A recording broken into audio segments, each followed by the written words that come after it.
Muy buen día. Les decía que hoy vamos a tocar los aspectos de los fundamentos dogmáticos, teóricos, teleológicos de la pena y propiamente del derecho punitivo en su vertiente penal. Para ello hay que analizar algunos aspectos. Primero que nada, piensen lo siguiente. Hay que analizar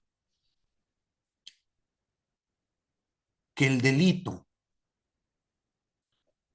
la concepción de delito, es muy antigua.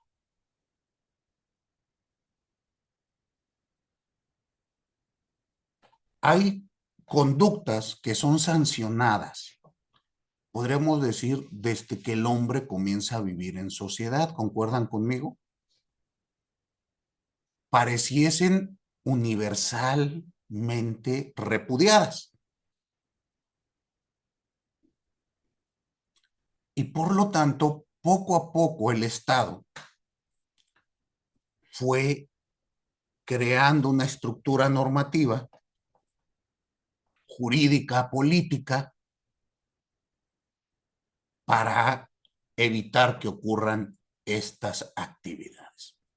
Y así piensen ustedes, el homicidio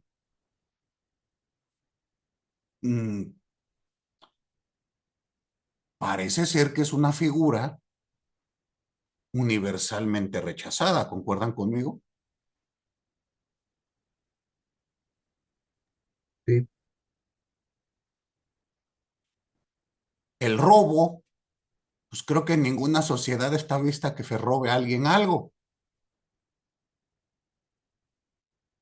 Y poco a poco se fueron estableciendo diversos puntos de esta circunstancia. Y ello da origen a pensar o en establecer que cuando conformamos al Estado,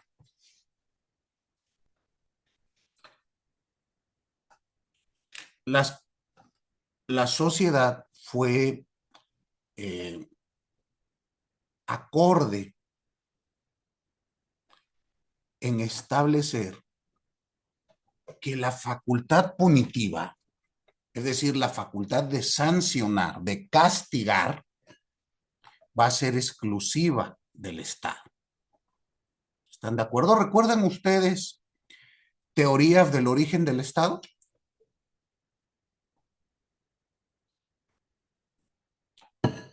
así es. ¿Como cuál, Ulises?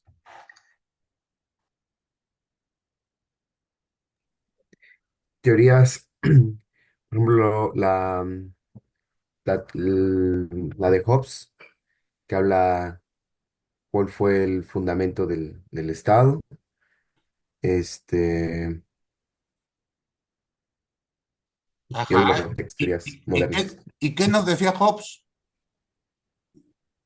que pues prácticamente también estaba el contrato social.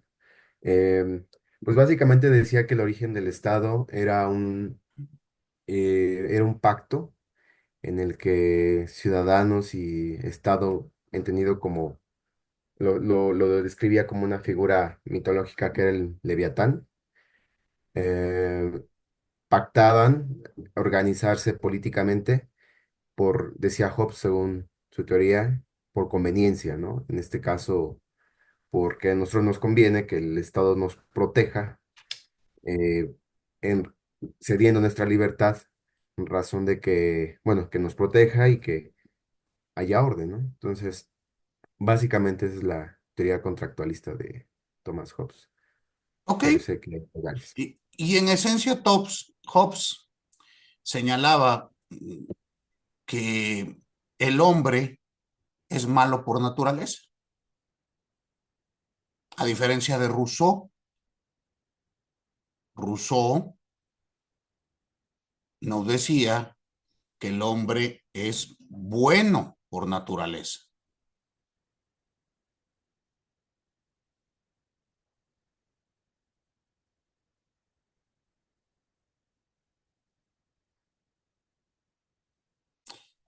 Y pensémoslo para efectos de nuestra materia penal.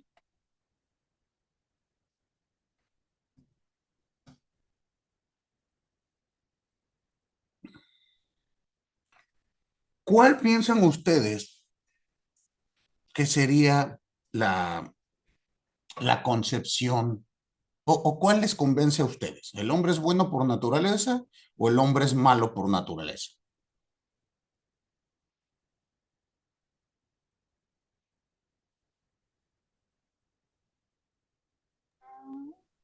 Yo considero que es la de Rousseau. Rousseau, que somos buenos por naturaleza y el Estado nos ayuda a potenciar o a llegar más fácil a nuestros fines, dentro de esos fines, el bien común. Yo considero que la de Hobbes, que realmente el hombre es malo por naturaleza. Y pues a final de cuentas, al existir una sociedad en donde pues se está reiterando una conducta, el Estado en su facultad punitiva debe de ejercer medidas para controlar esa conducta. Pensémoslo así. ¿Por qué nos portamos bien? ¿Por el miedo a que nos castiguen? Como un medio de control. Habrá que analizar. Cualquiera de las dos posturas es válida, ¿estamos de acuerdo? Pero hay que analizarlo. Piensen ustedes, ¿por qué entran a sus clases? ¿Por qué hacen lo que les dicen? Porque si no el maestro los reprueba, ¿no? Si les dieran libertad, no harían nada. ¿Están de acuerdo? ¿O no? Pues habrá que No, analizarlo.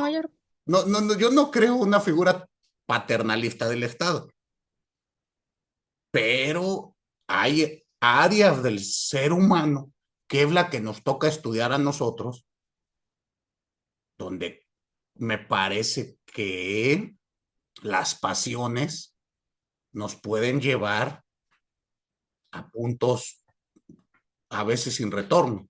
¿Me quería decir algo, Cintia?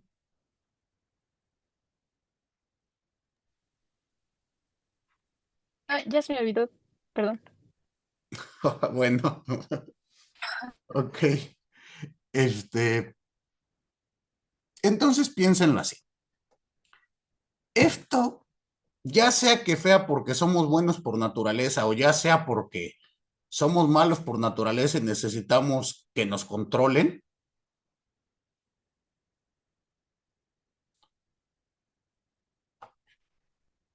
veamos lo siguiente. El Estado va a tener, desde el punto de vista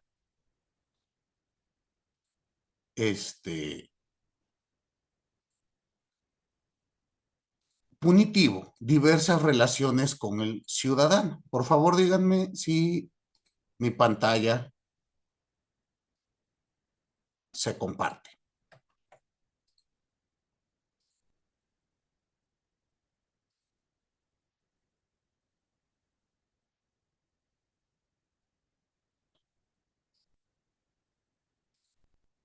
¿Sí pueden ver? Sí. Muy bien. Entonces, teniendo aquí mi pizarrón, piensen lo siguiente.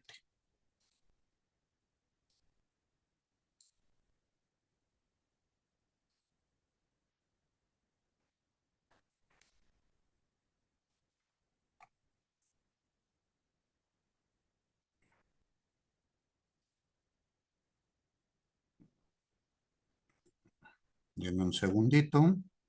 Ya.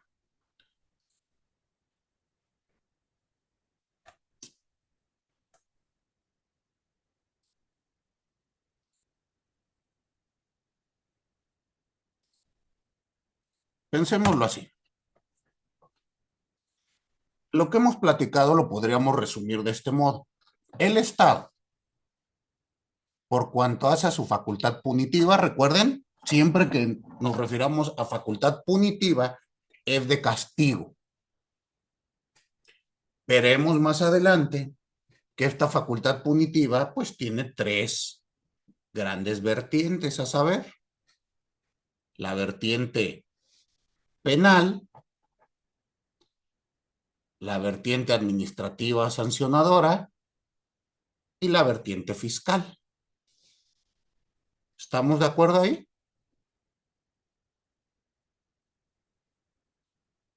Obviamente en nuestra clase nos vamos a enfocar al área penal. Pero en esta facultad que señalamos, ya sea que se la otorguemos mediante un pacto social o ya sea que sea una facultad propia de un leviatán, surgen interacciones. El Estado va a interactuar ¿con quién? Pues con las personas, ya sea una persona humana, ya sea una persona jurídica o ya sea una persona colectiva. Y con ello genera distintos tipos de relaciones, que es lo que quiero que analicemos.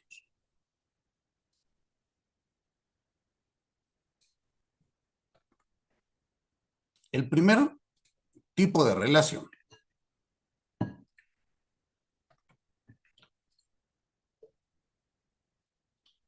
Bueno, hablemos del primer tipo. Ahorita ejemplificamos.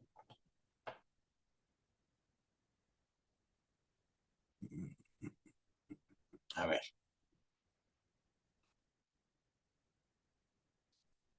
Ahí está.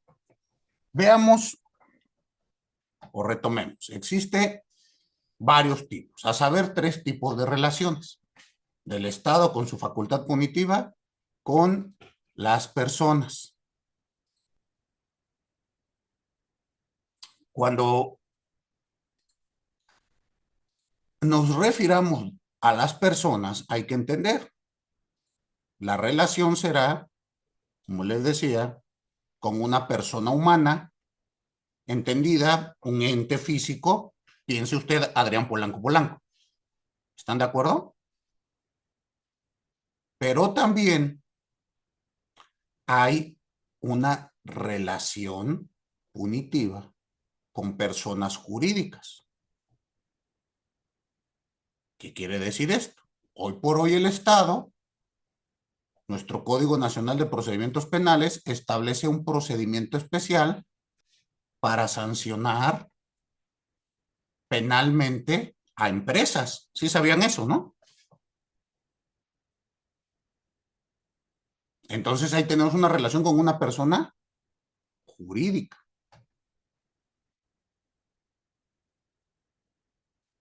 Y a su vez, piense usted, una empresa pues no es una persona humana como han señalado alguna parte de la doctrina argentina y alemana. Pero piensen ustedes hoy,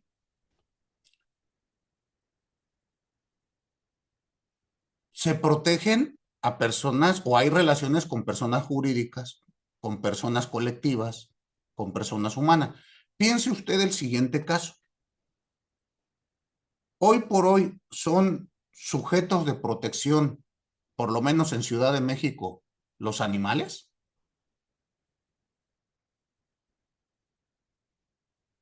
Entonces existe una relación entre el Estado y su facultad de castigar con un sujeto a proteger, en este caso un animal. Y así establecemos el tipo penal de maltrato animal. ¿Sí queda claro?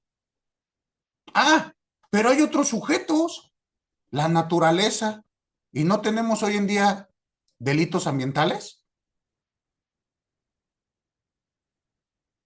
Entonces, la configuración que en un primer momento se tuvo del derecho penal, donde lo que se protegía eran, digamos, la integridad, principalmente la integridad física y posteriormente el patrimonio de las personas humanas, poco a poco se ha ido expandiendo. Piense usted también, se me olvidaba, importantísimo, la protección de intereses del propio Estado. Y el Estado, como ustedes bien saben, pues es una ficción, ¿no? Es una ficción jurídica. Entonces, ¿qué nos da esto?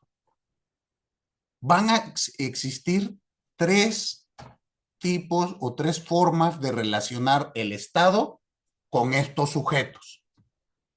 Muy bien.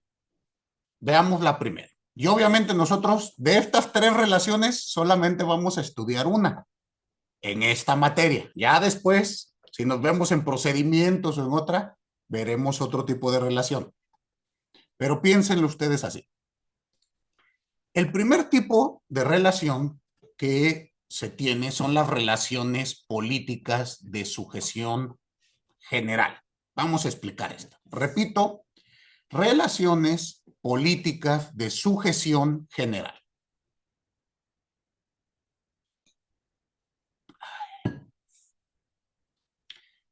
Vamos a decir que este tipo de relaciones o esta relación es aquella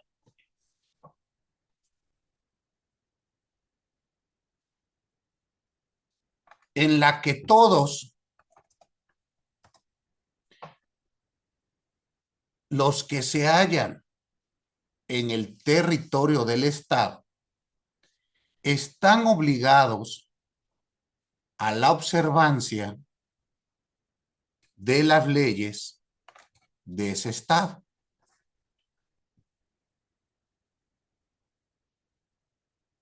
¿Concuerdan conmigo? ¿Cómo me explicarían este primer tipo de relación? ¿A qué le suena?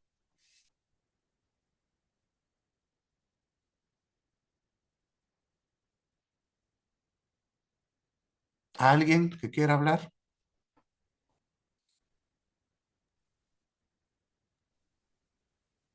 Pues esta relación podría ser en relación a que independientemente de tu nacionalidad o región en donde estés, tienes que respetar las leyes que rigen diferentemente el país o el estado en el que te encuentres.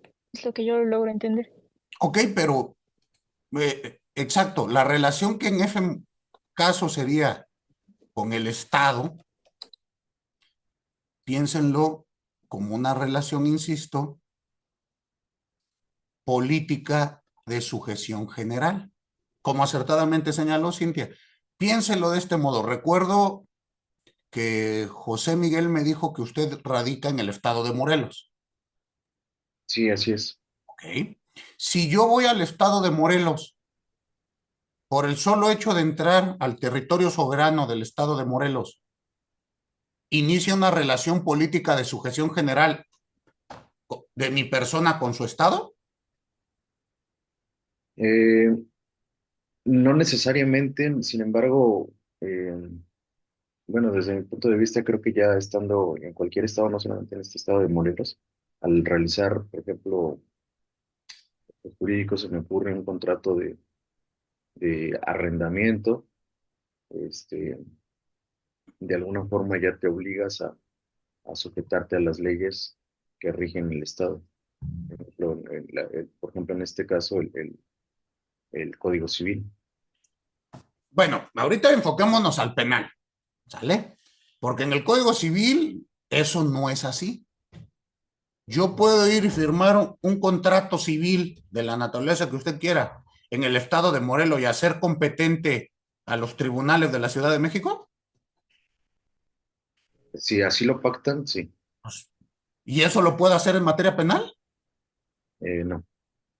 No, por ejemplo, Entonces, preponderantemente en el estado de Morelos, por ejemplo, no es la misma penalidad o no pueden estar vistos legalmente tipificados algunos delitos que en el estado, que en la Ciudad de México sí, o viceversa. y viceversa, así es. Entonces, ¿en qué consiste esta relación? Una relación política de sujeción en general. Todos aquellos que entren a la competencia territorial de un estado, estamos obligados a la observancia de las leyes de ese estado. ¿Concuerdan? No importa y no podré alegar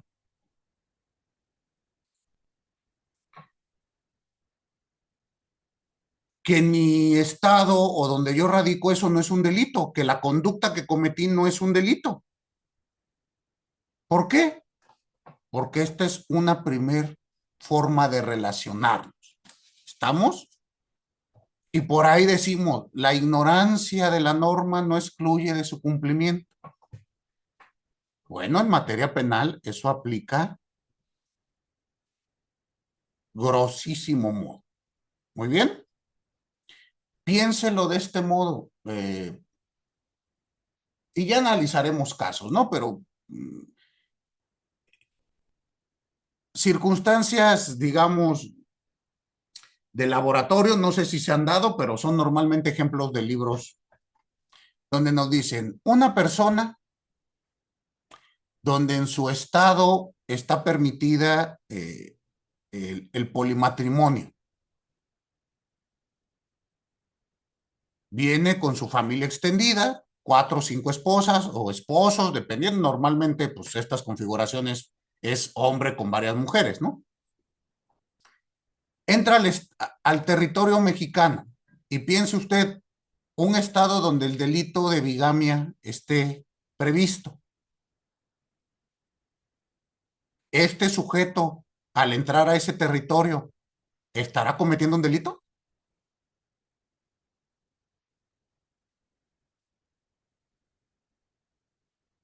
¿Qué piensa?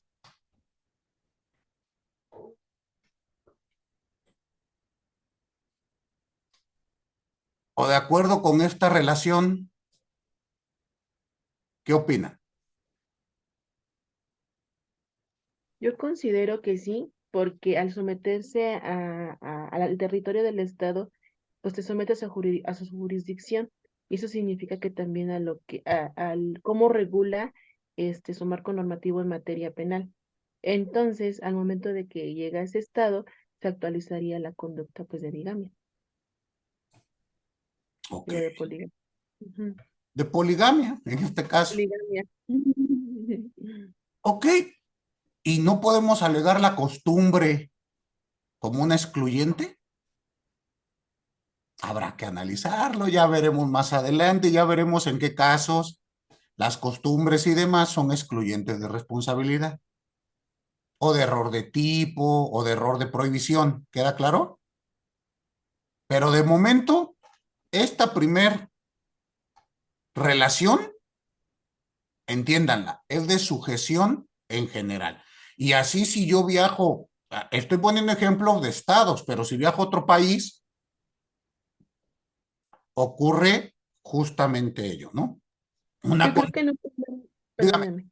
dígame. Yo creo que en un primer momento, atendiendo a dichas circunstancias, solamente estaría como en toda inicio de investigación penal, estaríamos frente a un hecho con apariencia de delito. Pero usted comenta, tendríamos que ver todo el contexto que pues que pues le antecede a ese hecho. Claro, claro. Recuerden que para decir que una conducta es delito, se tienen que establecer, que es lo que veremos a lo largo de nuestra sesión, pero bueno, dentro de ello, el juicio de reproche, la culpabilidad, la tipicidad, la antijuricidad. Entonces, ahorita, a grosso modo, pues nada más es una conducta, no sabemos cómo la vamos a calificar, pero a lo que voy es, esta primer forma de relación nos va a señalar, nos va a indicar, por el solo hecho de estar en el territorio, tú ya quedas sujeto a mis normas penales. A diferencia de las civiles, José, dense cuenta, este tipo de relación, perdón, es para derecho punitivo. Y normalmente en el área penal. En el área civil, acertadamente dijiste, pues hay que ver la voluntad de las partes. Pero en el penal no me importa ni siquiera tu opinión. ¿Queda claro?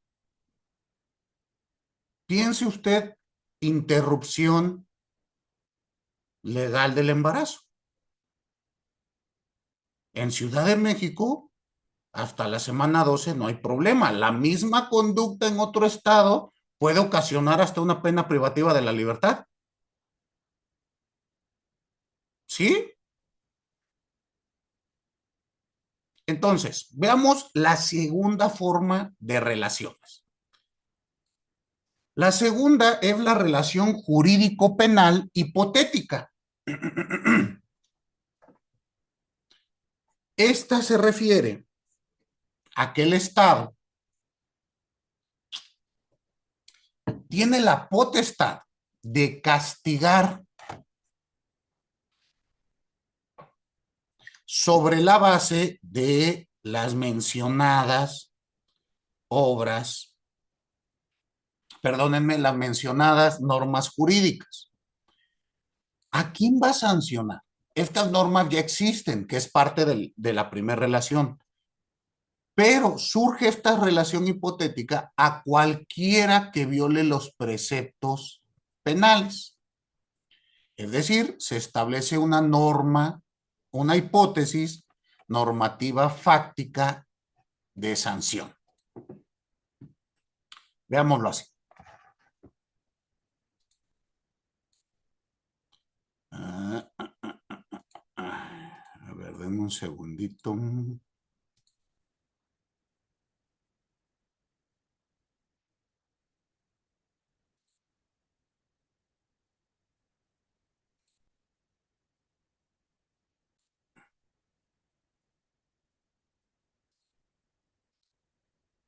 Permítanme. A ver.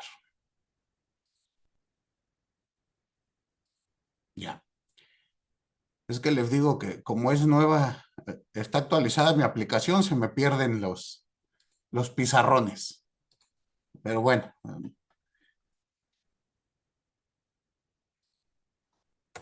A ver. Díganme, por favor, ahí lo pueden ver y leer. Esta segunda forma de relación es la relación jurídica penal hipotética. ¿Cómo la vamos a entender? El Estado, en esta potestad que tiene para castigar, establece normas en general, en abstracto. Y cualquiera que incumpla esa norma, que realice la conducta o la omisión, podrá ser castigado. Y esta relación jurídica hipotética penal es a la que nos referimos cuando hablamos de tipos penales.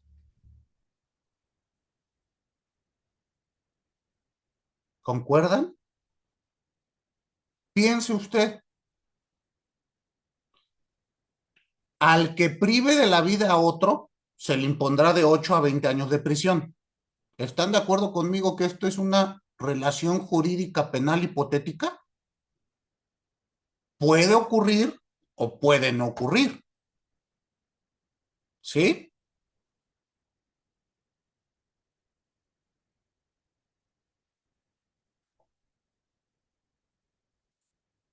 Se vuelve hipotético porque está establecida con esta función. Al que cometa. Tiene generalidad, tiene abstracción, puede acontecer o no. Este tipo de relación es el que vamos a estudiar en nuestra clase. Aquí justo es donde se establece el tipo penal y los presupuestos del mismo. ¿Queda claro? Como ustedes se darán cuenta, es una relación que se construye desde lo soberano, pero enmarcada al día de hoy, pues tenemos que analizarla desde el Estado constitucional. ¿A qué qué quiero decir con esto? Pues sí, Piensen ustedes, el Estado mexicano tiene la facultad de establecer los tipos penales que quiera. ¿Concuerdan conmigo? Siempre y cuando respete ciertos aspectos. Dentro de ellos, el respeto de los derechos humanos, dentro de ellos, algunas garantías primarias o secundarias.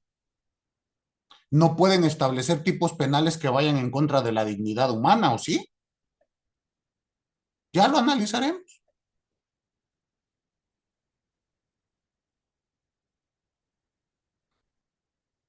Veremos los principios de tipicidad, los principios de legalidad, ta. ¿Por qué? Porque puede ocurrir, como se verán algunos ejemplos, que hay tipos penales establecidos en el código con una relación hipotética, declarados inválidos por violentar nuestra Constitución. Entonces, este tipo de relación tiene sus bemoles. ¿Queda claro? Y con la relación anterior, pues también. O sea, cada una tiene su área de expertise. Piense usted lo siguiente, y esto también es común, ¿no? En las normas hipotéticas también tendremos que analizar las excluyentes de responsabilidad, las causas de imputabilidad, las inmunidades. Y todo esto hay que analizar. ¿Queda claro? Entonces, este segundo tipo de relación es el que vamos a estudiar. ¿Cómo lo vamos a estudiar? Bueno, pues tendremos que ver un poquito de historia. Obviamente las distintas teorías o escuelas, mejor dicho, que se han dedicado a analizar esta relación. Y así hablaremos un poquito del causalismo, ¿sale? Como concepción del proceso, perdónenme, como concepción del tipo, del delito, en aquel momento del delito y del cuerpo del delito, ese causalismo puro. Y bueno, me preguntaba en la clase de ayer, maestro, ¿qué hay que leer? Bueno, pues si vamos a hablar de causalismo, pues tendremos que enfocarnos en von Lis y Belin, que son los representantes de esta escuela. Les haré llegar, déjenme checar, yo tengo digitalizado el tratado de von Lis.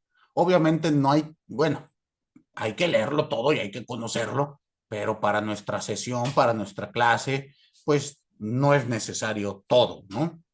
Les mando el documento, usted lo tiene, pero yo les diré, tal vez ayúdenme leyendo propiamente la concepción. Creo que esto nos enfocaremos más cuando lleguemos a juicios de reproche, porque ahí es donde se analiza estas circunstancias, ¿no?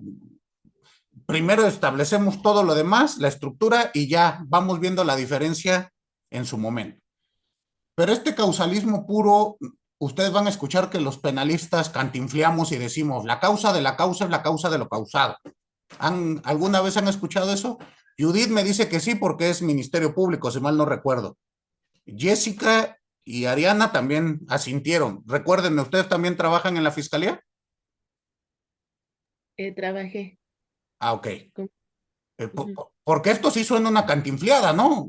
Ulises, usted me dijo que es fiscalista. ¿A qué le suena la causa de la causa es la causa de lo causado? Que todo tiene un origen, ¿no? En una génesis. Ok, pero piénselo en penal. Piense usted, yo agarro, disparo al aire. Piense, no sé, un país bananero y el día de su independencia la gente sale a echar balazos al aire. ¿Sale? Dinamarca, una cosa así.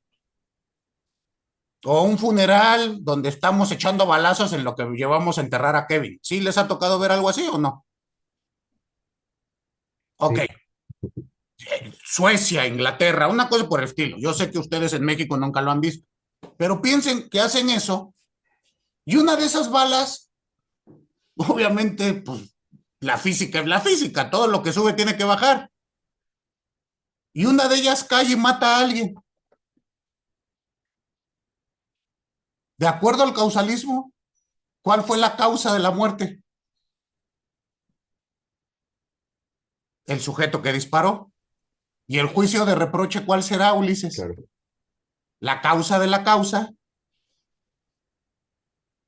Entonces, vuelve usted penalmente responsable por un homicidio. Me claro. dirá, maestro, pero ese ejemplo que usted da también en la actualidad será responsable. Sí, pero será responsable de manera culposa. Y para el causalismo no existe esta graduación. ¿Sí me explicó? Pero bueno, ya lo veremos más adelante. Sí, sí, o sea, que todo tiene un efecto, ¿no? Mándeme. Que toda acción tiene una consecuencia legal, ¿no? Justo por Acción ahí y va más emisión. o menos. Por eso El lo puedo entender así. causalismo no atiende a tu intención. Claro, ¿Qué causó? Tuviste esta conducta, acción u omisión y causó se esto. produjo esto, Exacto. basta. Esa, digamos, es la escuela clásica. Von Leeds y Belling. Después existe la teoría neoclásica o la escuela neoclásica. Y ahí hay que acudir a Mesger.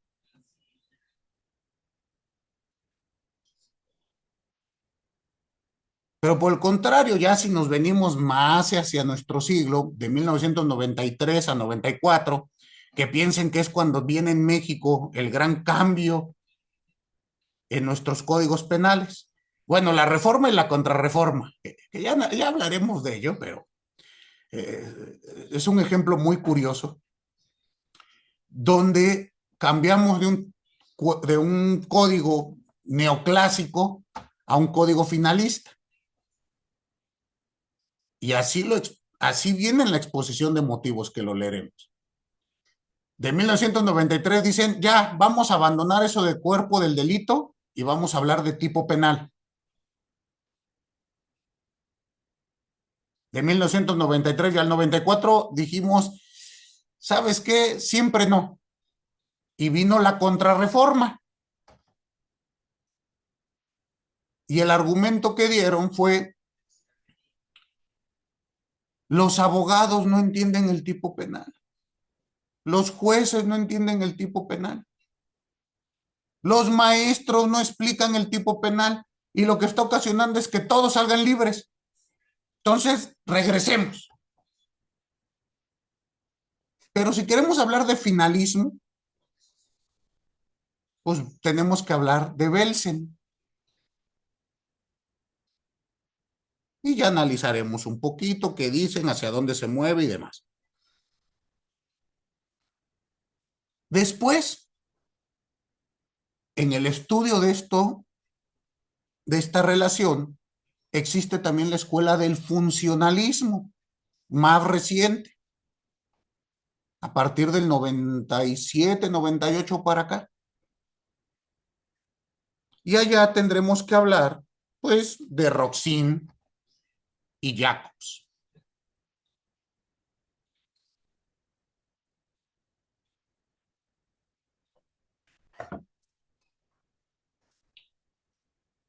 Ahora, hay una versión del funcionalismo que estoy leyendo y analizando, y tal vez ustedes van a tener que hacer, porque me pareció interesante. El doctor Díaz Aranda, Enrique Díaz Aranda, catedrático de nuestra universidad, hace una propuesta de la escuela o de una teoría del delito funcionalista social.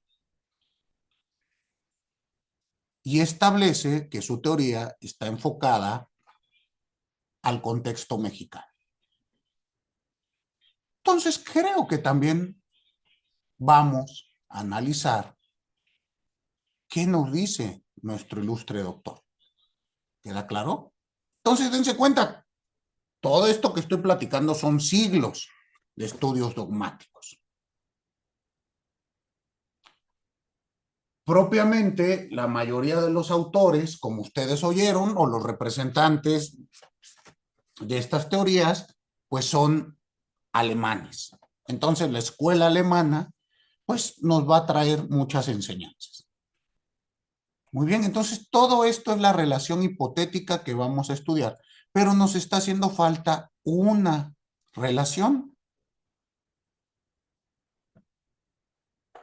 que es la relación jurídica penal concreta.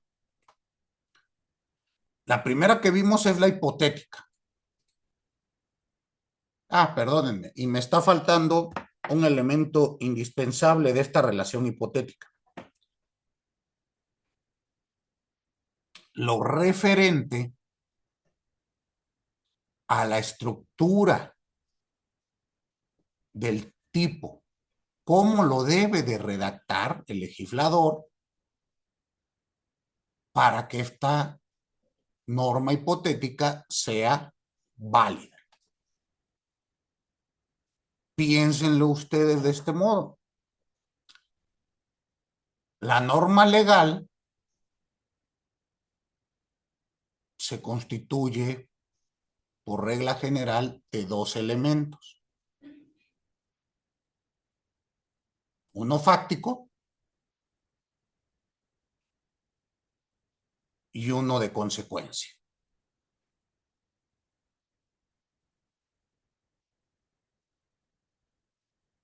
Regreso a la hipótesis que señalé.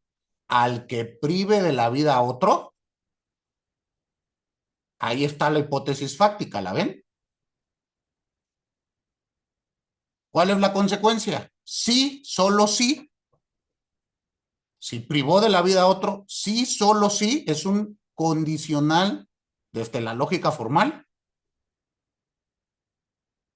Se le impondrá de 8 a 20 años.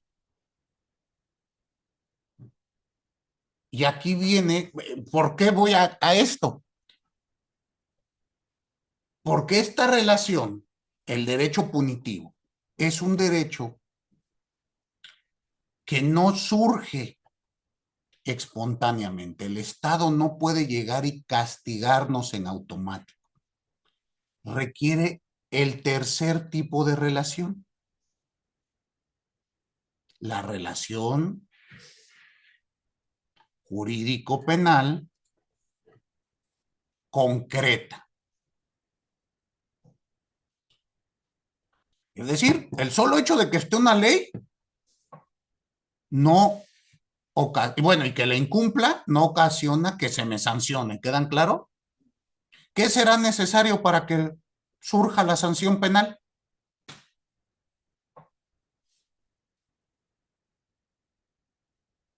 ¿El procedimiento? Exactamente. El procedimiento penal. Y aquí es nuestra tercer forma o nuestra tercera relación. La relación jurídico-penal concreta.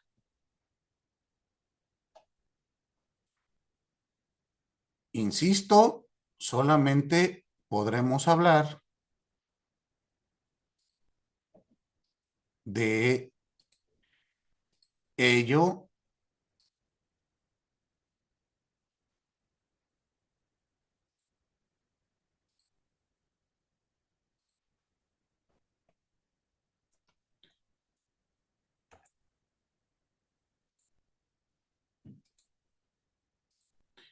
del siguiente modo.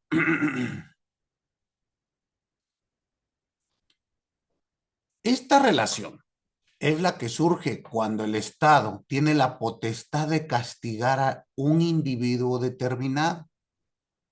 Ya no es hipotética como la anterior. Aquí el Estado ya va a castigar a un sujeto. Para ello debe de determinar que se haya violado efectivamente un precepto penal.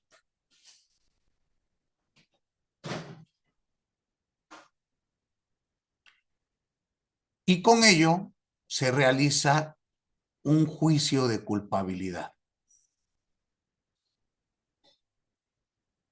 Entonces, van a ver ustedes que parte de nuestro trabajo, de nuestro estudio, propiamente el juicio de culpabilidad, surge hasta después de que se ha llevado a cabo un proceso.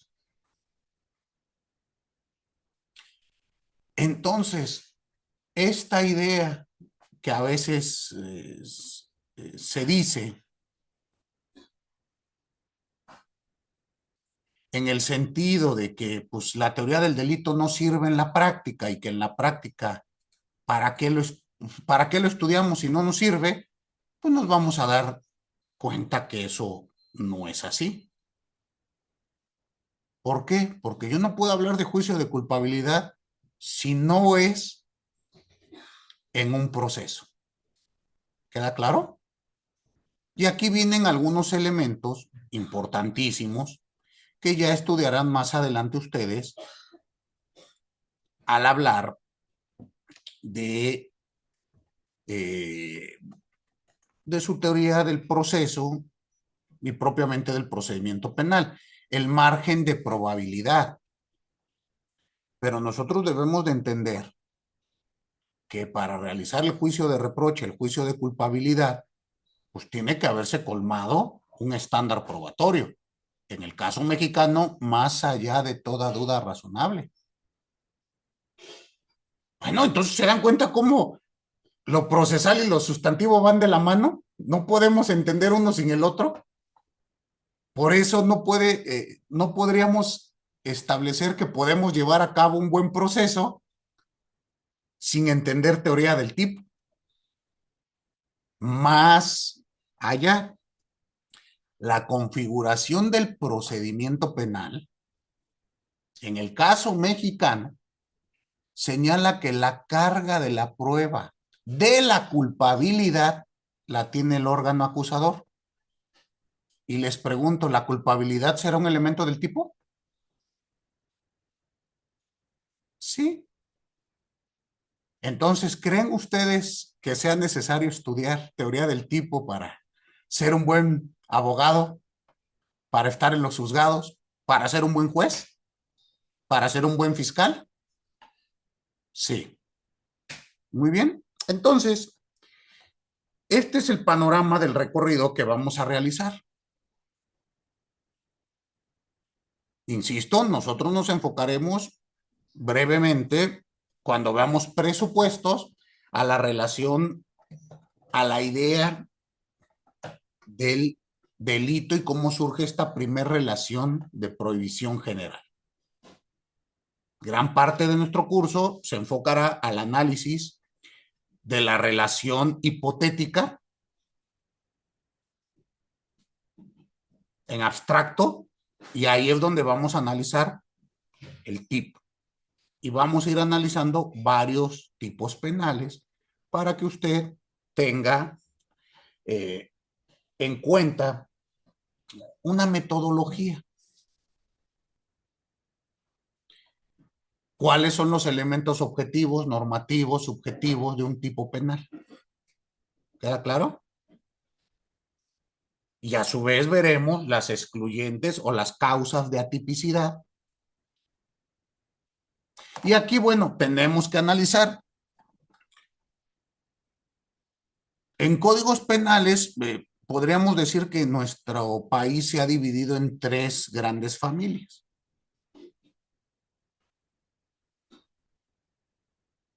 Hay estados donde todavía no, el Código Penal no habla de causas de atipicidad. Ejemplo, Código Penal Ciudad de México sí habla de causas de atipicidad. Me parece que el Código del Estado de México no contempla las causales de atipicidad. Habla ahí, si mal no recuerdo, excluyentes de responsabilidad. ¿Vale? Entonces lo tendremos que ir analizando pauta por pauta. Muy bien, entonces este es el tercer tipo de relación. Ahora, realizo el siguiente cuestionamiento. Ya que hemos entendido todas estas tipos de relaciones, ayúdeme, por favor, Alejandro, dígame cuál es la idea. Ahorita no quiero un concepto jurídico. ¿Cuál es la idea que usted tiene del delito?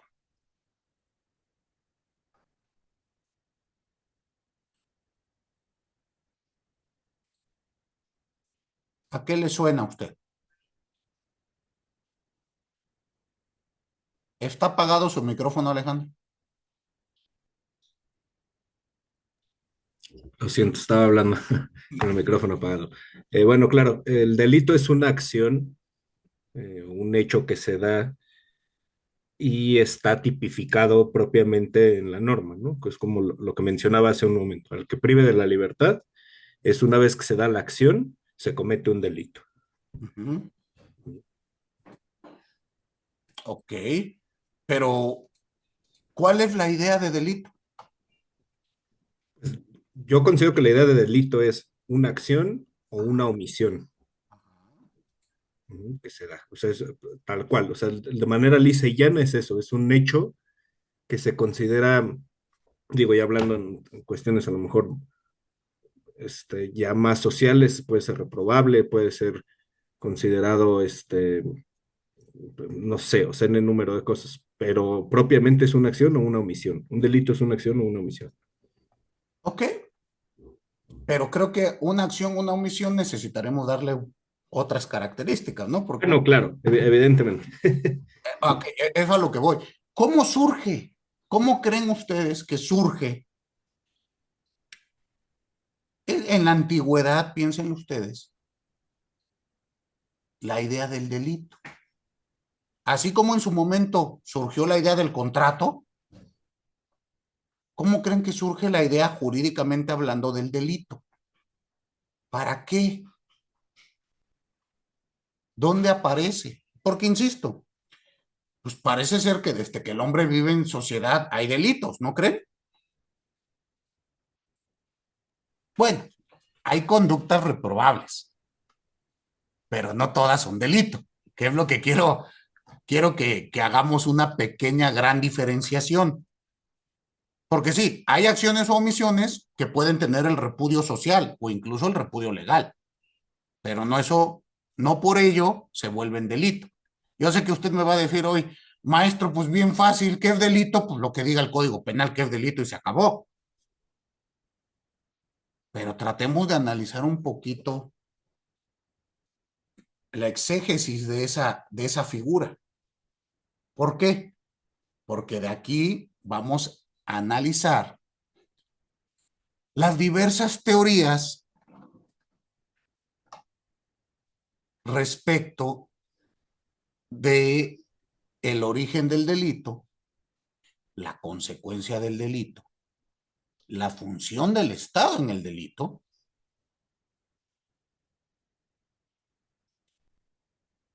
y todo esto, insisto, desde un enfoque de derechos humanos. Piénsenlo ustedes así. Ahorita estamos dando la idea. El siguiente tema que vamos a tocar es justamente el delito. Ya vimos las relaciones. Bueno, vamos a enfocarnos al delito. Piénsenlo así. En un inicio, bueno, veo que todos son jóvenes, y personas jóvenes, pero alguna de ustedes escuchó de las penitenciarías? ¿Quién vive acá en Ciudad de México? ¿Usted, Alejandro? Sí, Ok, ¿usted conoció o ha visto el Palacio Negro de Lecumberri? sí, es el que está por San Lázaro, ¿no? Exactamente. Ujú. Y eso era una penitenciaría. ¿A qué le suena una penitenciaría? Que tienen que pagar una pena por el Una cumplimiento de penas. penitencia. Ujú. Y les pregunto, hoy por hoy,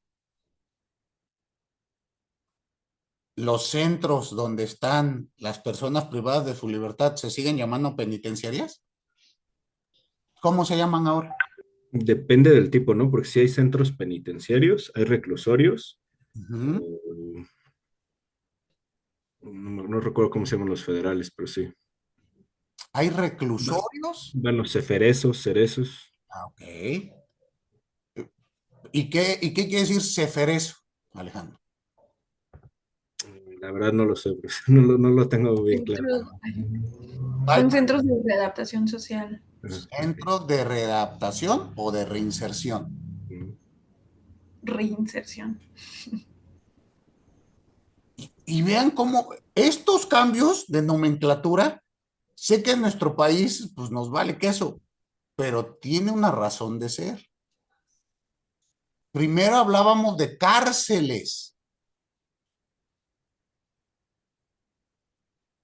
Esto en la evolución, de la cultura occidental. No, no propiamente el caso mexicano, pero digo el mexicano porque es el que todos tenemos. ¿Y qué era una cárcel? Pues un lugar para los excluidos, ¿no? En un momento, quien cometía un delito, incluso perdía la calidad de ciudadano. ¿Recuerdan ustedes eso? Bueno, piénsenlo ustedes así. En el año 2024 fue la primera vez que en nuestro país las personas privadas de su libertad pudieron votar. Y, y, y la sociedad mexicana se oponía.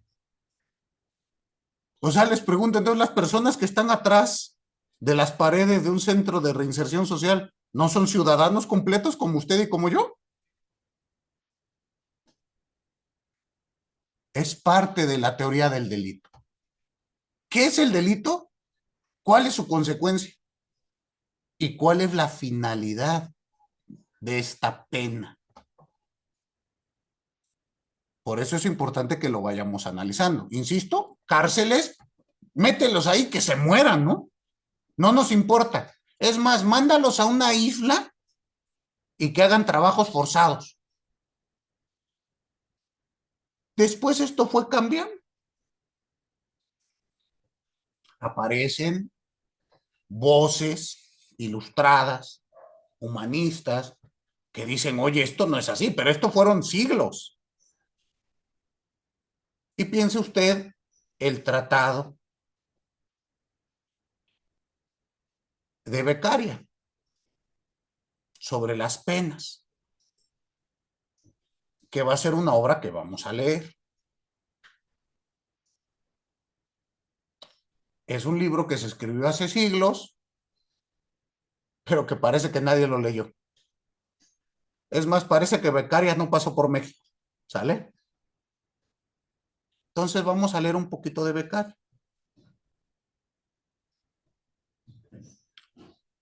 Y aquí va cambiando. Se deja de hablar de cárceles para empezar a hablar, obviamente, con la evolución del propio proceso y el proceso romano, germánico, canónico, aparece la idea de la penitenciaría. Pregunto, eh, sin afán de polemizar de ninguna manera, ¿aquí alguien sigue el rito cristiano, católico propiamente? Usted sí, Carlos Gustavo. Le pregunto, cuando usted realiza la confesión, ¿qué le impone el sacerdote?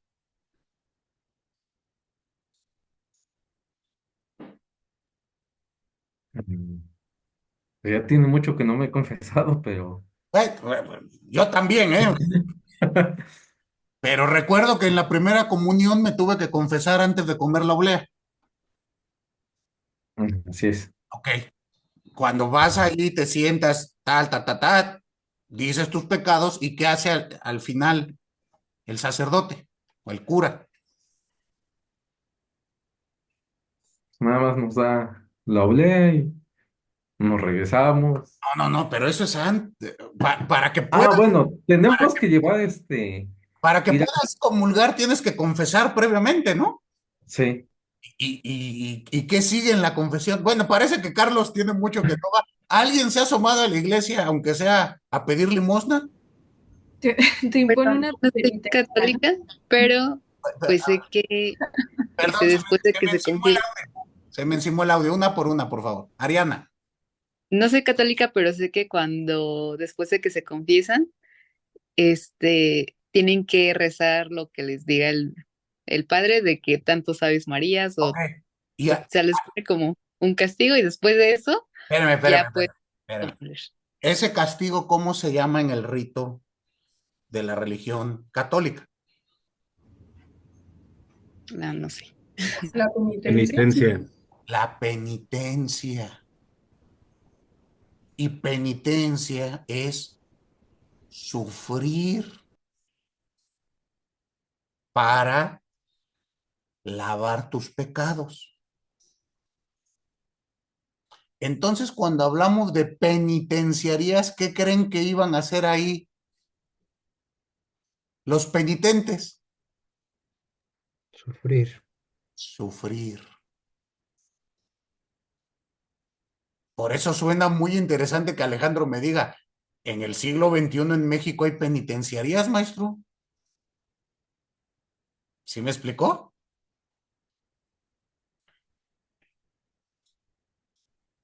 Esto, insisto, desde esta concepción, desde el proceso inquisitivo, que obviamente, pues en México tuvo gran impacto. Si ustedes tienen tiempo, curiosidad,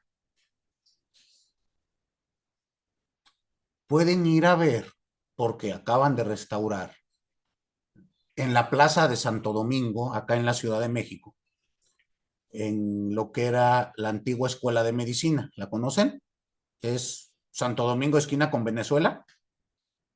Pueden entrar, es acceso libre, está el Museo de Medicina, pero en el ala final van a encontrar ustedes que han restaurado justo los patios de penitencia, porque recuerden que en ese edificio, durante varios siglos, se estableció el Tribunal del Santo Oficio. Entonces pueden irse a dar una vuelta a imaginarse esto de una penitenciaría. Sigue evolucionando el proceso y entonces decimos, bueno, ya como que penitencia ya no nos gusta. El artículo 18 constitucional cambió. La finalidad de una pena en un procedimiento penal, pues no es el castigo, no es que laves tus pecados, no es que te cures el alma, pues entonces será la readaptación social.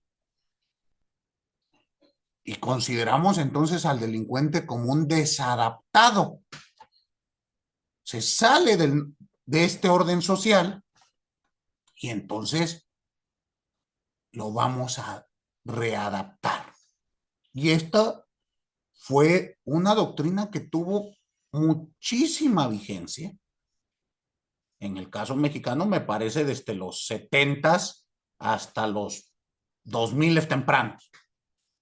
Y así como me dijo Alejandro, se llaman centros de readaptación social. Al respecto, bueno, tendremos que leer un poquito a don Sergio García Ramírez. ¿Estamos?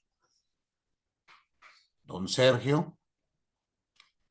Bueno, ustedes sabrán, don Sergio García Ramírez fue el que se encargó, digámoslo así, de cerrar Lecumberri y establecer en su momento Almoloya de Juárez, estos centros de readaptación. ¿Queda claro? Se cambió el paradigma penitenciario en nuestro país.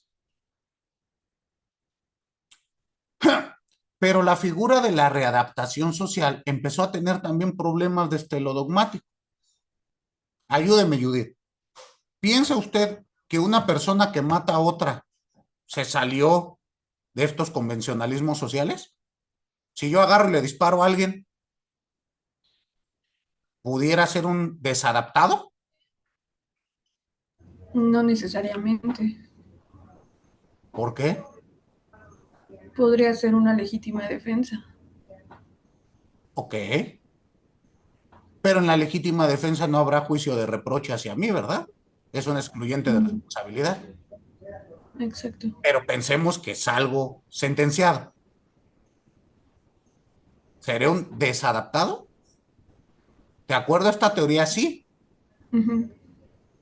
pero esta teoría no contemplaba la comisión culposa. Si yo voy manejando, siguiendo todas las reglas y aún así puedo atropellar a una persona, pues sí. ¿Y en qué momento me desadapté de la sociedad? ¿Sí me explicó? Entonces esta figura también demostró que necesitaba repensarse. Y el paradigma actual es la reinserción social.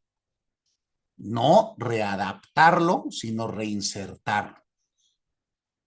Tu conducta o tu omisión ocasionó pues, que la sociedad te repele. Entonces lo que queremos es reinsertarte. Y bueno, analizando nuestro artículo 18 constitucional, nos establece los 4 vectores para una reinserción social. Que ya veremos que en nuestro país igual estas ideas no se cumplen, ¿no? Piense usted penas como la ley general para prevenir el delito de secuestro de penas de 170 años de cárcel. Les pregunto, ¿ese tipo de penas son para reinsertarte en la sociedad o para excluirte y dejarte allá que te mueras? ¿Qué piensan? Para excluirte. Si analizamos 170 años de cárcel, pues no los tenemos todavía como México moderno, ¿sí? El país no ha cumplido 170 años. De 1917, que es nuestra constitución actual, apenas cumplimos 107 años, ¿no? Entonces, establecer ese tipo de penas suenan medievales. Por eso les decía que becaria no pasó por acá. Y aparte, con la acumulación de penas, han escuchado ustedes, por ejemplo, creo que a este sujeto que le llamaron el caníbal de Atizapán, un asesino serial, ¿recuerdan?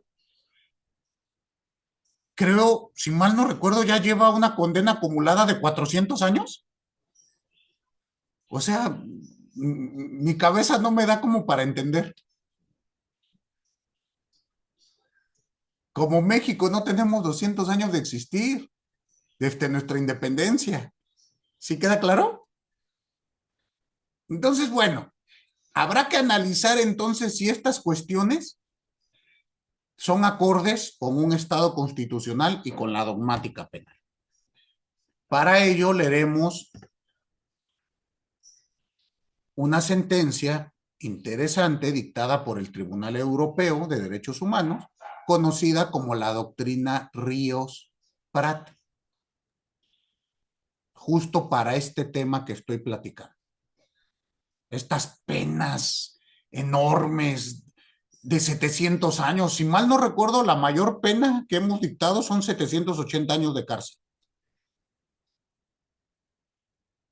Entonces, habrá que analizar, a mí me suenan un tanto medieval, pero bueno, ya lo veremos en su momento. Muy bien, entonces, estos son los tipos de relaciones y son los aspectos que tenemos que ver. Insisto, nuestra materia se va a enfocar al segundo tipo de relación preponderantemente y solamente por cuanto hace al juicio de reproche al tercer tipo de relación.